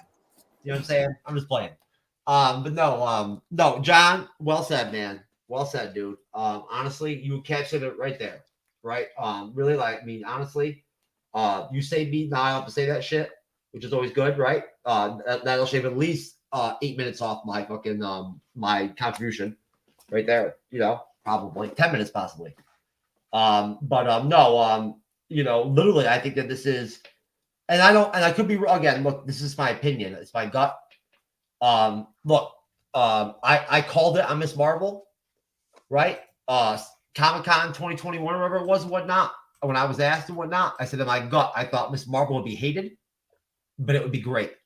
For some reason, I thought it was my wild card pick show. I was like, you know what? Out of everything we're getting, it'll be good, I think. Right? Even though the comics hasn't been good in the comics haven't worked. I like the character or whatever. But I also thought S.H.I.E.L.D. was going to be the best Disney Plus series last year that we get. So I seriously fucked up with that. I mean, seriously, like I might as well I should have just, you know, like took a suicide capsule.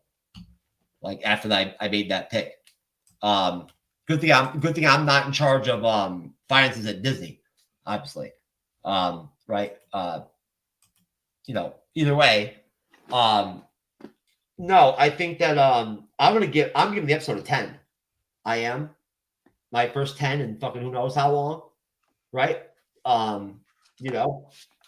I don't know. I didn't say to give those yet. I'm sorry. You know what? It was Andres that fucked me up. That son of a bitch. He did the rating already and whatnot and fucked me up. No, he didn't. Yeah, he didn't. You threw off my rhythm, baby. You know what I'm saying? You know. You're the new Andreas now. Lost my ration and everything. Anyways, I mean, I gotta believe that Fury's wife is a Skrull. She looked like a fucking Skrull. So, you know, I was a little just waiting for him to be like, get green for me, bitch. What's up? You know what I'm saying? Like some shit Fury would say, you know what I'm saying? Like, you know, I want some green or some shit, you know? Or who knows what. But no. I don't know. Like, I don't want Gravity to be Fury's kid, man. Come on. That is like contrived as fuck. You know what I'm saying? Like, it's good enough for him to be like hate Fury, and want Fury to suffer and shit. I don't need him to be his son or some shit, right? It makes no sense anyway. You know, I mean, seriously. Like, in Skrull, whatever. I think it's more adopt the son. 80. Andres, I'm sorry. Carrick seems more like adopt the son. Just remember, he had his parents die. Yeah, no, I mean, he worked for Fury. Who knows? And I'm sure they're going to show us more flashbacks of that too. Whatever Fury's project was, whatever that he had them involved in, we'll see. We'll probably see some of that too. So maybe they had a father-son relationship. Who knows? Or maybe they tossed the baseball back and forth. Right? I don't know. But either way, no. I think that again, I loved the impact of the MI6 head of MI6, the Fowlsworth character. Such a small dose of her, right? Small taste, very impactful, right? Very good at her character, very good at the role, very enthusiastic about it. You can tell she likes what she's doing. She's enjoying her job, I think, in the show. You can see it. Like, she likes what she's doing. She's happy, I think. Right? In a way. And she's just good at it. She's good at doing what she's doing, being that diabolical fucking, you know, Like, I'm worse than all you motherfuckers. Like, you don't even want my torturer. My ass. I'm worse than him. Right? I'm a savage. Which Fury warned us already that she's a fucking savage. You know what I'm saying? Like, straight up. You know? Like, she don't give a fuck. If you're a Skrull, you're not even, as far as she's concerned, fucking torch him. You know? You're not even, you know, whatever. It's whatever. There are no rules. Which is interesting. They actually were willing to go with that way, that dynamic in this world right now, in our culture. And, like, you know, with her not being American, right? It's fine to, like, you know, talk shit about Americans and make us evil and fucking animals and shit and whatnot. To actually use any of our other country and do it is rare, right? Usually they just have, like, fake countries and shit and whatnot, or they just make, you know, whatever. You know what I mean? And, like, make them up or whatever, you know? Or, like, random fucking Middle Eastern people or whatever. Yeah. Whatever, you know? And they're the bad guys. So it's interesting. But in reality, John, right? It's somewhat realistic. MI6 is no joke. They've always been pretty fucking, like, brutal. And, like, known for being pretty fucking, like, ruthless and shit and whatnot. So, you know, I mean, from what I understand, you know, like, either way, I think that, like I said, one prediction would be, I think that we'll see Gaia more in this episode. I do. I don't know. I want to say I have a feeling that I believe that there'll be a Gaia Fury at some point, like a one-on-one with them, where they'll talk, and that will be like a breakout moment for him too, in some way, right? In some adversarial or, like, you know, connected way or whatever, whatnot. It will impact again. It'll be a part of the building blocks, the pieces that will lead us to, like, the new Fury, right? And there you go. That's it. And the Florkin will be in the finale. We'll have the Florkin too. Yep. Okay. All right. The Florkin again. The cat. Goose. We love Goose. Goose is awesome. All right. Thank you, Sir Jeff. All right. John, you had something else you would like to mention, sir? Yes. I feel like this was passed over with the review, so I need to bring up the DNA. The list of DNA that was on the screen that Gaia was looking at was Groot, the Frost Beast, Cull Obsidian, and Extremis. Those 4 things add up to be essentially Super Skrull. And Jar Jar. I'm jumping out. I'm running away now. No, but seriously, Groot's got the stretch. Frost Beast has got, I mean, the durability, sort of. Cull Obsidian is definitely more like the stone.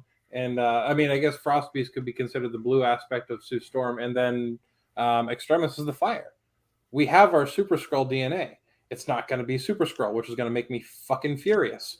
But it's still Super Skrull-ish adjacent. Yeah. And she's going to sabotage it, I think. She's going to do something to fuck it up. Well, no, we've already seen in the trailers that he uses the Groot arm, and people were like, what the fuck is that? It's kind of like Groot. Now this confirms that it is exactly like Groot. So I am very interested to see where that goes, but I am furious that we're not seeing it come with Fantastic Four and actually being Super Skrull. I mean, if we keep Kavik alive after the series, I could see him be in Fantastic Four, helping Kane. You know, I want real Super Skrull. I want the actual Super Skrull. Yeah, me too. But I mean, when I saw that, I was like, "Oh, Super Skrull!" So happy. Kind of makes you think about the scene in Rise of the Silver Surfer when Johnny Storm gets all the powers from all the different Fantastic Four characters. Almost makes me think of that, doing that, combining all those together like that. So, yeah, that's a good point, John. Thank you for bringing that up, sir. Absolutely. Awesome. All right, Kendra, please tell us how you feel about the ending of the episode. I love Sonya. She gives me all the happy joys in the world. Like, you just see this woman not give a single fuck if she walks in that butcher shop to go back there. Doesn't care. I loved every minute of her build-up because she has this absolutely charming way of being like, okay, you get one chance, and if you're not going to take it, that's on you. We're still going to go forward, and I'm going to sound nice and polite and kind and compassionate the entire time, but it's still going to happen. And it's wonderful to see her. It's a true example of one of the ways that Marvel makes their women so just powerful. You had brought up that she had a serum, and I love that she gave him the exact boiling point that it was going, the degree that his blood was going to get to if she injected it. And I'm sorry, but if you don't have to go for the arm, who wouldn't go for a shot in the ass? It's beautiful. I laughed so hard when I saw it was the meatiest spot. Right? Just the look on her face when she did it, the joy, even though you know it's acting, the joy in her face, I think that was genuine, because that is a geniusly written scene where it's like, you know what, yeah, we could have gone easy, but I really did like getting to see the lead scientist, where we get to see exactly what they're going to be working on for what's to come. And then the scene of Brogan getting killed. If I didn't see the Mafia vibes before when we saw the council meeting, it was most assuredly in that scene where they just lead him off like a wounded animal into the woods, and then it's over. And the only one who seems to have any regret about it is Gaia. I mean, she's the only one to see anything, which is a great point in the episode, because we get to see where she's going to have this pathway of following her dad or following this person that she's devoted her loyalty to. So I'm excited to see how that plays out, because it feels like this episode here is the first step for her to actually have to make that decision. But the ending, and whether or not Nick Fury either knows that his wife is a Skrull or is one himself, because that's one of the joys that this series was in the comic form, was you didn't know until you knew. And it was always wonderful to see the guessing games that they would play. And I feel like that's what they're going to do here as well. Not to spoil anything, because I don't want to, but I think that if it goes the way where Nick Fury's wife is secretly one, and he has had 30 years or however many years they've been together to not know that, I really think that she's going to play the part that Elektra played in the comic books. And I'm really, really, really excited to see that. I want to see that, because that means that we may potentially get to see the Illuminati being brought into play. We may get to see all of these wonderful sequences that, while yes, this TV series has shown that they're separating away from, there are some of those moments in the comics that I, as a fan, would absolutely die to see brought to the live action stage with this cast, because it is beautiful. If episode 1 was the staging where you only had to get through a lot of the stuff and fluff to get the stage built so that you could move forward, this episode was the hook. This is the one that is going to draw people in and say, I am stuck and I want to watch this. So for me, there was not a better way to have portrayed anything. The flow of the dialogue was wonderful. The pacing was genius. The way that the actors embraced their roles and portrayed these characters has been breathtaking. I am excited. Excellent. Thank you. All right. So let's go around and get our wonderful ratings on this, and then we'll do plugs and we'll get out of here, folks. All right. So starting with you, John, what would you give this episode? I'm going to give it 5 out of 5 Skrulls. All right. 5 out of 5 Skrulls. So that would be a 10. Okay. Yes. Okay. All right. Andres, in your fashion, please, your rating, sir. Give it 8 out of 10 Skrulls death. I tried. That's it. All right. I like So an what I 8. started here. So an 8. All right. 8 out of 10. 8 out of 10 of Skrull heads. Come on. I was All right. So trying. an 8. An 8. He had to cut off one of those Skrull heads. He just had to cut off one. Yeah. All right. So we got a 10. We got an 8. Jeff, what's yours? I've got a 7 here. From when Shield took out that football player in arachnophobia, he died for episode 7. Right, and then I've got me trying to figure out if a Magnum condom would fit me or not. I'm not sure what that counts for, but not good. And then I've got a on top of that, I've got a look. That's a 10 right there. Wow. 10 penises. All right, so a 10. So we got 10, 8, 10. Kendra, yours, please. Mine's a 10. Excellent. I give this a solid 10 because they didn't kill anybody in this that I cared about. So I give it a giant 10. All right. Awesome. So that is the end of the episode in review, folks. I want to thank you all for watching. And I want to thank the great panel. You all have been great. We love all the monologues tonight. They were all fantastic. And, of course, I want to thank everyone on the panel. You guys have been all great. And, of course, let's do some plugs for all these wonderful talents here, and then we'll get the hell out of here. I'll let you take it away, Sir Jeff.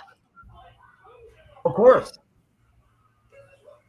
After I did fucking 17,000 pages of an outline for nothing, I get to be in charge of plugs. I'm just kidding.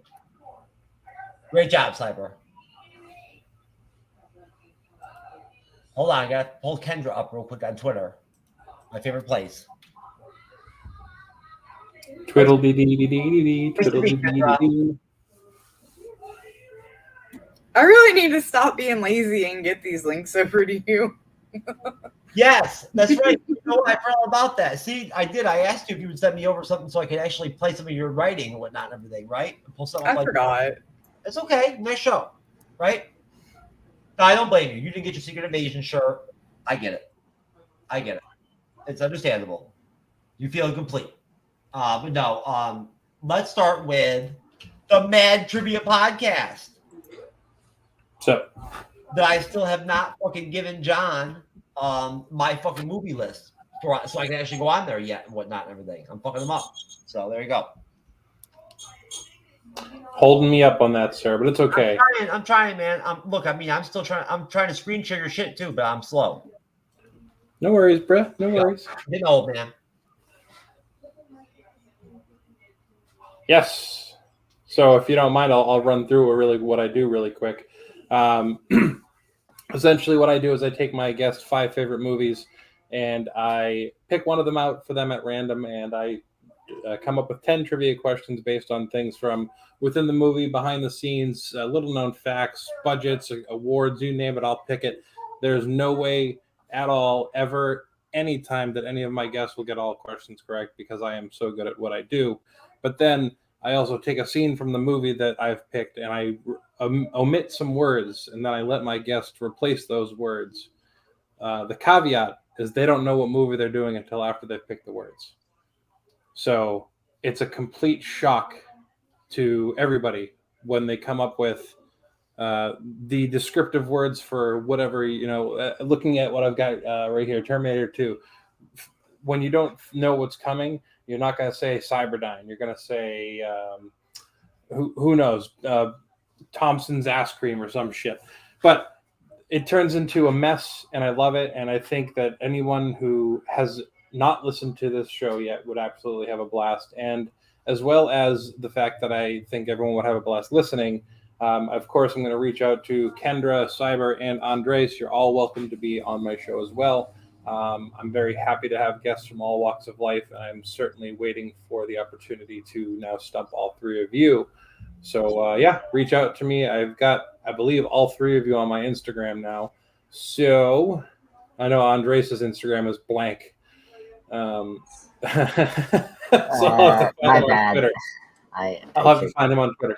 But other than that, I think it's a great show, and I think you guys would have a lot of fun, and I think anyone that's listening and or watching would also have a lot of fun. So if you're interested, please reach out. I dropped the ball on that too, John. I'm sorry. It's okay. Take your time. I'm in the middle of. That's my role. I'm supposed to be the one that always makes sure that you all get connected and whatnot and everything, and I totally dropped the ball on that. I'm sorry. It's okay. No, I'm good at it too. That's why I actually have had celebrities on my show, and I've also I've got relatively famous comedians, musicians. All of these are forthcoming events that I've got planned. I have a comedian from Canada coming on who's now Kill Tony famous, if anyone knows Kill Tony. I've got the lead singer of Dead on a Sunday scheduled to show up. I don't know if anyone's ever heard of that band, but they're fantastic. It's still not my brother. It's my responsibility, man. It's all good. I don't hold it against you, man. But yeah, like I said, anyone that's listening or watching, please reach out. My guests make my show possible, which means you could be the next victim of the Matt Trivia podcast. That's right. And collaboration with us is always plus as far as we're concerned. We love that shit. It's almost as good as like, catching her. You know what I'm saying? Simple, different. Andres, I already had your shit pulled up, man. Why you gotta send me links? Come on, bro. That's for John. That's for John. Oh, okay. That's for John. Just pick the one with my channel. That's it. Andres, sorry, Andres. I'm getting over there right now. Nice. Yeah. You're a good guy, man. Yeah. Kendra, ladies for Andres. Andres, just because you always get to go first with Cyber doesn't mean with me, motherfucker. Well, ladies go first. That's why I went first, because I'm the lady.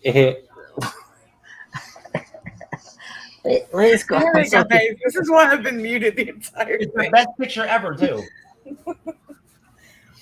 Oh my gosh. Okay, so Twitter is probably the best place to find me. It is the easiest way to get a hold of me. Facebook as well. I am a reviewer for Dark Knight News, DC Comics News Network, Fantastic Universes. I also am an author and a writer for Ladies of Horror.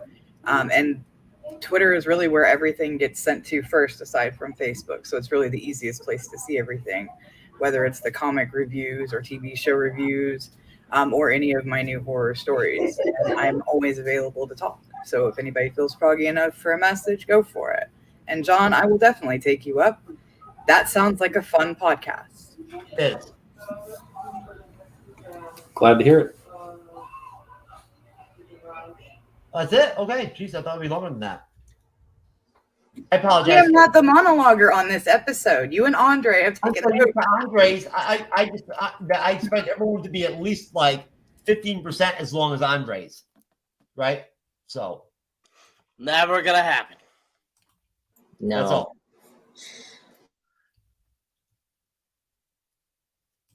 Folks, I pick fun at Andres, but the fact of the matter is that when we did the show on Monday and whatnot, I did throw to him and let him, like, he handled a lot more moderation, I think, during the show than I did.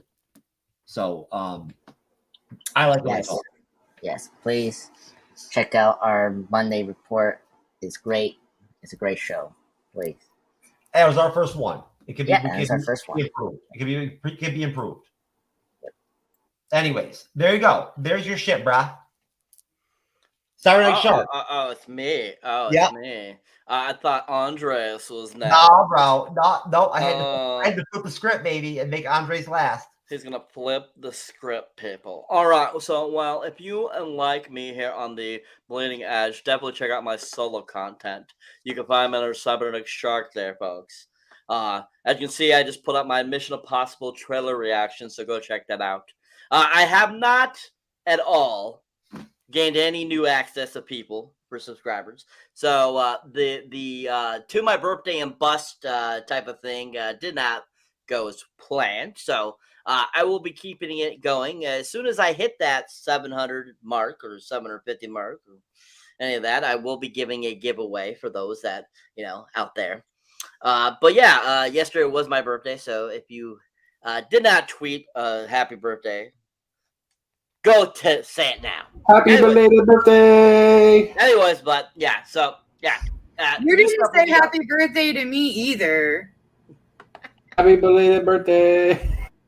What was your birthday? Happy birthday. Mine was Monday. Oh, I didn't even know. I didn't know. I didn't even see it. I don't really go on Twitter very often anymore. That's fair. Anyways. But yeah, new content will be up soon. Definitely be keeping your eyes out for anything new. No Hard Feelings, the new Jennifer Lawrence film, eventually. Ruby Gillman, Teenage Kraken, eventually will get one up. Indiana Jones and the Dial of Destiny. Keep your eyes up for those reviews, guys, and more trailers. I'll be definitely having trailer reaction up for Craven soon, and for a new Liam Neeson film that's going to be coming out in August called Retribution. If you haven't seen that trailer, go check it out, people. It looks so good. Looks so good. But anyways, yep. Go ahead and subscribe, people. Let's get us. Let's keep me up there with Andres, because we know Andres is probably at 800 now. No. Well, All I their am- damn monologues. I'm gonna have a little intervention here shortly, Cyber, and I'll wait. I'll wait, and I'll tell you about it. I love monologues.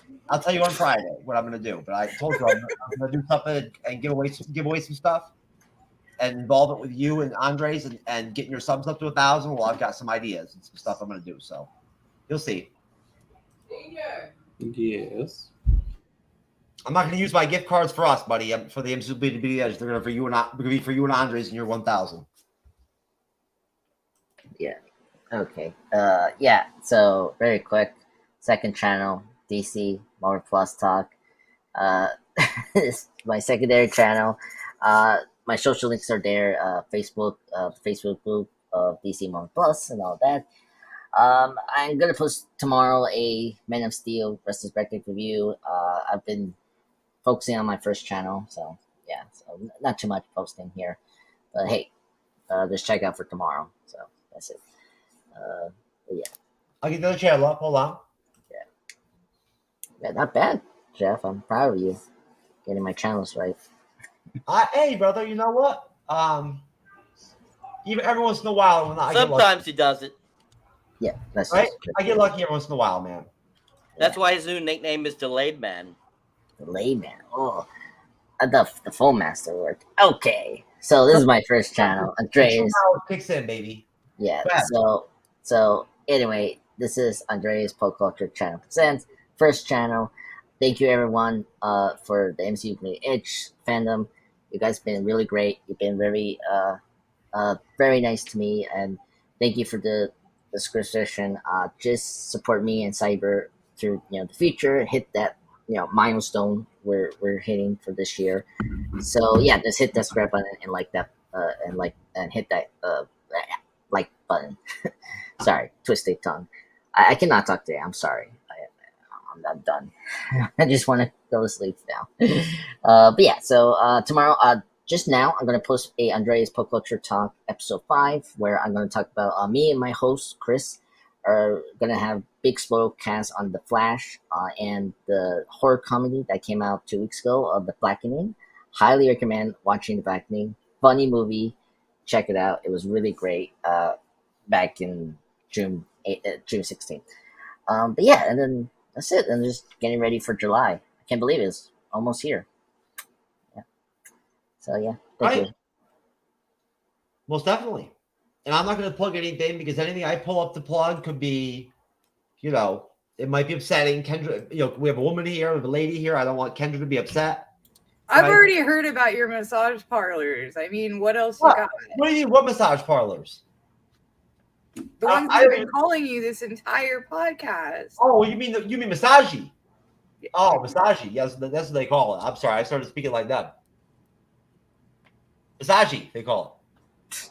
Yep. Anyways, sorry if that was like racist or anything. Whatnot. I apologize. Or prejudice or whatever the fuck the word would be. Anyways, good night, John. But anyways, folks, hey, my final plug will be, Secret Invasion's dope as shit, baby. Watch that shit. Don't give up. I hope you didn't give up after episode 1. Come on, MCU fandom. What up? Rally. Come on now. Listen to the Bleeding Edge here. Listen to the panel. We got it, baby. We got your back. Come on.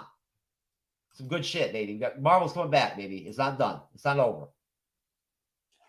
And don't forget, folks, we'll be live Friday night talking and discussing Casino, where Mr. Jeff will be moderating. And of course, what's Sunday and Monday looking like, Mr. Jeff? Don't forget, Andres will be there on Friday, too. He'll be there, too. Yeah. You gotta love him. Gotta love him. I'm sure he's got at least 47 minutes per contribution for Casino already prepared. Well, it's almost 3 hours long, so we can do he can do 65 minutes if he likes. I figure we'd probably do a 4-hour review for Casino. But no, I'm kidding, folks. No, I am really, really super stoked for casino. I really am. Cyber was on Facebook today talking about it, and he got me fucking jacked because he reminded me for a minute. I forgot for a second, and I was like, wait a minute. I'm watching casino for the first time in like fucking like 17 years tomorrow. You know what I'm saying? Like, that's just gonna be dope. I can't wait. Right? It's awesome. Great movie. Speaking of like mob movies and whatnot, everything, right? I know Cyber. I know you loved it, man. I'm sure you and Cyber Wife enjoyed it. No, you didn't like it? It's mediocre. Oh, come on. I think Goodfellas is a lot better, and Departed, and classic. What are you kidding Gangs me? of New York. Yeah, well, I mean, yeah, I never said it was as good as Goodfellas. Gangs of New York is epic, but no, Casino's pretty solid. Sunday we're doing part 1 of our Andor 3-part season 1 breakdown and recap, since that seems to be a trend I'm on right now, right? You know, so it should be fun. Matthew from Australia will be on. You can never go wrong with Australians, baby. What's up? They're fucking dope. You know what I'm saying? Like, you know, it's pretty much that simple. Of a good squad, good team. Can't wait. Andrew's really good. Fun to talk about. Very much adult, you know, HBO Studio series type of stuff. Just like kind of Secret Invasion, which is sort of up my alley. You know, I like that shit. Along with Massages, you know. But 4 hands, baby. Okay, I got at least 4. But for the Teenage Mutant Ninja Turtles, and Andres in his 47 seconds and 47 minutes and 43 second contributions, and Kendra for being wonderful, and not being an asshole to me, for mad at me for sending her Secret Invasion t-shirt to the same city I live in, to an address that doesn't exist. You know, in the multiverse of madness. We love all of you. Monday, next Monday, episode 2, the MCU Bleeding Edge Report. Me and Andres, we might even have another guest on. We're going to break down and review episode 3 of The Walking Dead Dead City, which looks pretty good so far. We enjoy it so far. Very Walking Dead style, right? Yep. You know, Very good. yeah, very action-packed. A little humor, right? Good show. Yep. Short, only 6 episodes, and we'll have some DC news. Yeah, big news for DC for the Superman Legacy characters. Casting, right? And Gal Gadot might show her tits, apparently, in Wonder Man 3. So, Wonder Woman. I'm sorry, Wonder Woman. Wonder Man 3? Yeah, we're going to transition. No, I'm just joking. We love all of you. Shout out to the comment section. Thank you, Ryan Schoon, for the comments. Thank you. And yes, Ryan, Kendra would be the one, or Andres, to really follow when it comes to DC. They're the experts, right? But we will do our best. And we'll be back to doing reviews of DC animated films. If I remember correctly, Cyber, here in 5 weeks, we'll be back to it. So, yeah. Right? Ryan, come back, man. We want you in that conversation for those DC animated films. We got some good ones coming up. Yeah. All right, folks. Be good. God bless y'all. Have a great rest of your week. Come see us on Friday for Casino. Peace. We out. やめろやめろどうだな助けに来た Yeah. Let's go. You just gotta go hard.